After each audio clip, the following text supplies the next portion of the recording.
L'enfer, c'est sur la terre. Vérité ou mensonge? C'est ce qu'on découvre aujourd'hui à l'heure de la bonne nouvelle.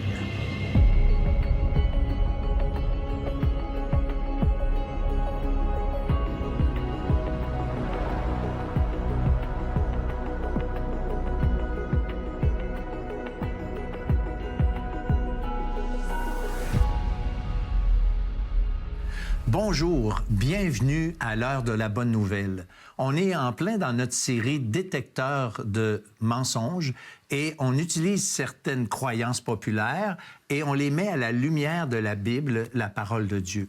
Et Martin, aujourd'hui, bonjour. Salut François. Aujourd'hui, Martin, on a le thème « L'enfer, c'est sur la terre ». C'est une expression très populaire. L'enfer, en fait, cette expression-là, c'est l'enfer. On l'utilise à toutes les sauces.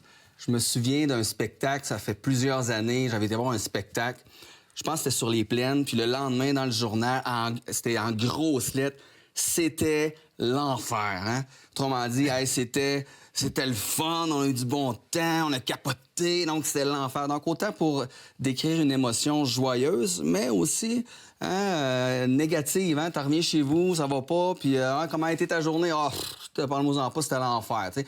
Donc, on utilise l'enfer à toutes les sauces.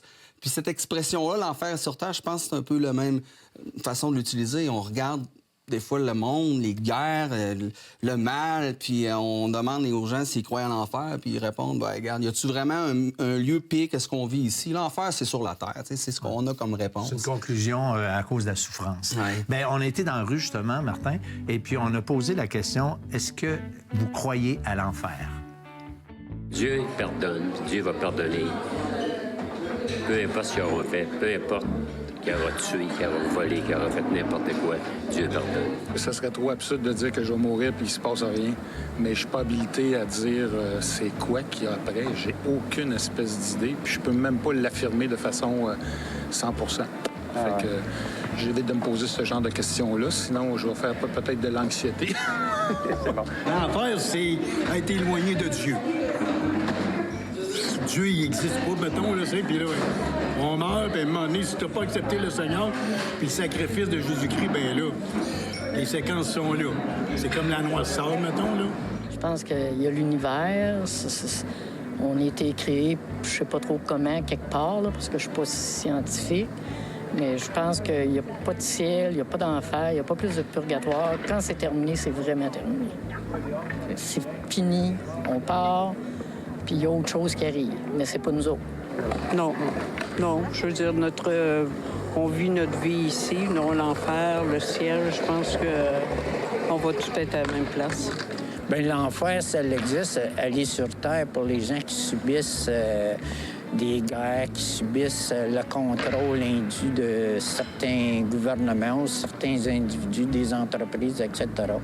Et des fois, ça peut être le conjoint, la conjointe aussi, là, tu sais. C'est pas juste le gouvernement non plus, là, mais c'est un ensemble de choses qui peut faire que vous allez vivre l'enfer sur Terre. Un Dieu d'amour ne permettrait pas ça. L'enfer, c'est toi qui te le construis. L'enfer, il existe dans le monde de Satan. C'est le monde de Satan. Ça existe. Mais la damnation éternelle, que l'humain va être jugé, puis que ceux-là qui sont pas corrects, ils se font endormir, puis c'est tout. Tu sais, je veux dire, ils iront pas souffrir. Un Dieu d'amour ne pourrait pas permettre que sa plus belle création se ramasse à quelque part où c'est qu'il souffre éternellement. Ça serait cruel. Puis que ça serait dirigé par Satan, ça aussi. Fait qu'on se ramasserait que Satan ferait de la sous-traitance pour Dieu. Il accepterait pas ça. Il y a beaucoup de réponses qui ont comme fondement les émotions. Oui. Puis le dernier intervenant, il dit « Un Dieu d'amour n'acceptera pas de faire souffrir sa plus belle création pour l'éternité. » Donc, puis moi, je partage émotionnellement, je partage ça, un Dieu d'amour, comment il peut faire ça.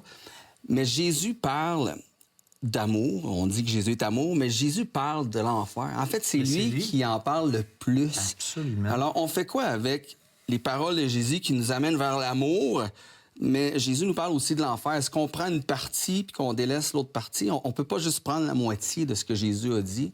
Puis juste laisser ce qui fait moins notre affaire de C'est côté. clair. C'est pas une option. Puis il y en a un qui a dit ça serait absurde qu'il y ait rien, tu sais, je sais pas moi, qu'il y a des bandits, celui qui a peut-être tué ton enfant, qui s'enclaire comme ça à bon compte. Puis on sait qu'il y a des gens, humainement parlant, que toute leur vie, ils ont été prospères, ils ont été des bandits, des menteurs, des voleurs, puis ils finissent par mourir. Ouais. Ben oui, mais oui, oui. ça existe. Alors, tu sais, il y a quelque chose en nous qui nous dit ça se peut pas. Il y a comme ce point de justice-là qu'on pense, tout le monde, que c'est absolument nécessaire qu'il y ait une certaine justice. Il y en a un qui a dit aussi l'enfer, c'est d'être éloigné de Dieu. Mais c'est pas. La Bible nous dit que ça. L'idée de l'enfer, c'est qu'on est séparé de Dieu. On l'a rejeté ici, on meurt dans nos péchés sans Jésus-Christ. Ben, on est éloigné de Dieu. Donc, ça fait partie de la réponse que la Bible nous Tout à dit. fait. Écoutez, restez avec nous parce qu'après la pause, on reçoit Samuel Plante et on va parler justement comment Jésus a parlé lui aussi de l'enfer et comment la Bible nous parle de ce lieu de tourment.